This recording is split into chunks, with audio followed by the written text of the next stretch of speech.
So guys अभी recently मैं YouTube चला रहा था तो मुझे ये वाली क्लिप दिखाई पड़ी। $4 बिलियन होगा, so not a very big difference.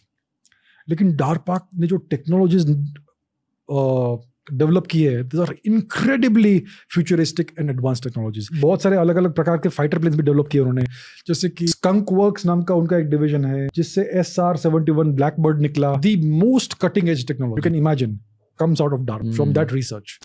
Then ये क्लिप देखने के बाद मैंने एज यूजुअल वही काम किया जो मैं हमेशा करता हूँ, रिसर्च।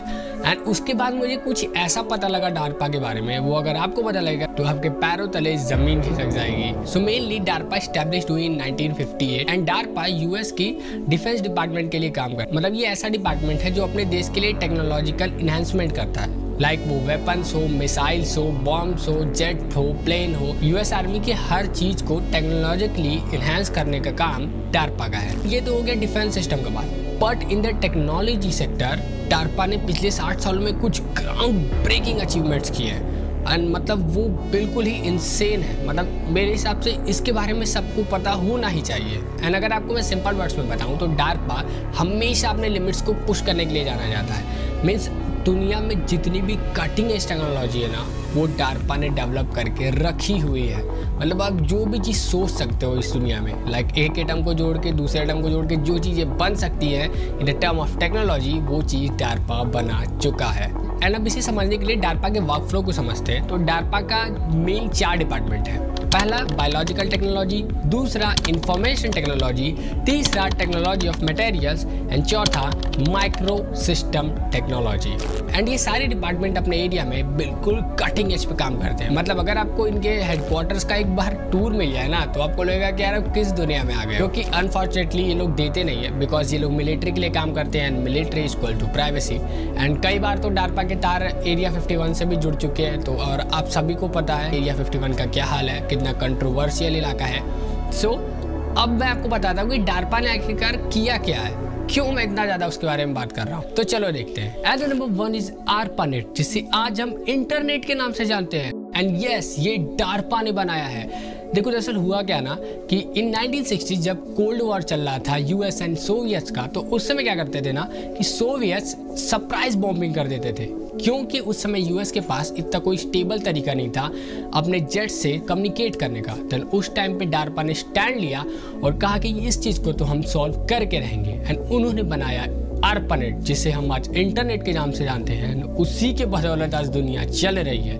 मतलब बिना इंटरनेट के अब तो दुनिया को इमेजिन करना भी बेवकूफ़ी। एंड ये तो है ही। एंड दूसरा है GPS यानी ग्लोबल पोजिशनिंग सिस्टम, जिसे आज पूरी दुनिया नेविगेशन के लिए यूज करती है, वो भी डारपा ने ही बनाया है। मतलब इतना बड़ा योगदान है दुनिया को डारपा का। एंड तीसरा है स्टील टेक्नोलॉजी। एंड ये थोड़ा डरावना भी है, एंड बिकॉज ये एक ऐसी टेक्नोलॉजी है कि यूएस वाले अपना एयरक्राफ्ट लेकर किसी भी बॉर्डर में घुस जाएंगे और उनका बड़े से बड़ा रडार उसे स्कैन ही नहीं कर पाएगा, वो स्टील हो जाएगा। एंड इस चीज़ को जब ये बना था तो यूएस आर्मी ने इसे खुद ही लेने से इनकार कर दिया था। फिर बाद में बातें हुई एंड इसे एक्सेप्ट किया गया एंड ये इतना खतरनाक बन गया। एंड ये जो चौथा वाला आपको बताऊंगा ना, ये आपको पक्का हिला देगा। एंड इस चौथे वाले प्रोग्राम का नाम था ऑटोनोमस व्हीकल, बिकॉज इस प्रोग्राम में DARPA automatic car, trucks and drones ये सब बनाते थे। And something like Elon Musk जैसा भी टेस्ला के साथ कर रहे हैं। तो फिर इसमें एबनॉर्मल क्या है? एंड इसमें एबनॉर्मल ये है कि ये चीज़ें इलॉन मस्क ने हार्डली 5 से 10 साल पहले शुरू करी है, बट ये चीज़ें डारपा ने 1984 में करी थी।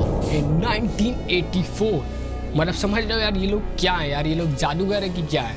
मतलब उस टाइम पे ऐसी चीज़ें बनाना नेक्स्ट टू इम्पॉसिबल था। एंड उस टाइम पे उन्होंने ये चीज़ें बना दी थी जो कि ऑटोमेटिक चलते थे ऑन द रोड। बिल्कुल ही इंसेन है। एंड इसके बाद जो नंबर 5 है वो थोड़ा स्केरी है, इसलिए मैंने इसे लास्ट में रखा है। एंड ये जो प्रोग्राम था इसका नाम था पंडोरा। एंड इसमें डारपा वाले क्या करते थे कि वो एक ऐसा प्रोग्राम बिल्ड कर रहे थे जिससे टेक्नोलॉजी वाली चीज़ों को दिमाग से चलाया जा सके। लाइक आपका फ़ोन हो गया, आपका लैपटॉप हो गया, आपके ऑटोमेटिक व्हीकल्स हो गए, इन सारी चीज़ों को दिमाग से चलाया जा सके। लाइक सुनने में तो बड़ा ही नॉर्मल लग रहा है, लाइक इलॉन मस्क जैसा अभी न्यूरालिंक के साथ कर रहे हैं, चीज़ों को दिमाग से चलाया जा सके।